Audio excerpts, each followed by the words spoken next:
இப்போ நான் போட்டிருக்க இந்த ட்ரெஸ் பார்த்தீங்கன்னா, பிஃபோர் மேரேஜ் ஆஃபீஸ் போகிறப்ப போட்டது. 3 இயர்ஸாக பீரோலேயே இந்த மாதிரி நிறைய சுடி தூங்கிட்டு இருக்கா அப்படின்னு சொல்லிட்டு இன்றைக்கி போட்டேன். டைட்லாம் ஆகல. பட் அப்போ வந்து போடுறப்ப நம்ம நல்லா ஃபிட்டாக இருக்க மாதிரி இருக்கும். இப்போ ஒரு மாதிரி ஷேப்பே இல்லாத மாதிரி இருக்குது டியூ டு ப்ரெக்னன்சின்னு நினைக்கிறேன்.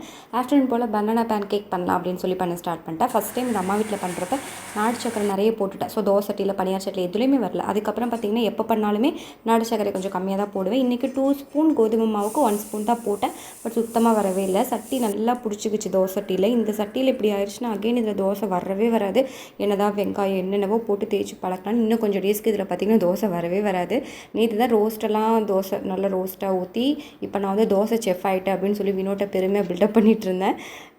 ஸோ கடைசியாக நானே யோசிச்சு இட்லி சட்டியில் வச்சு அதை திருப்பியும் மீதி இருக்கிறத வந்து கேக் மாதிரி பண்ணிவிட்டேன். இந்த மாதிரி பண்ணுறதுல பெரிய கஷ்டம் விசில் வாஷிங் தான்.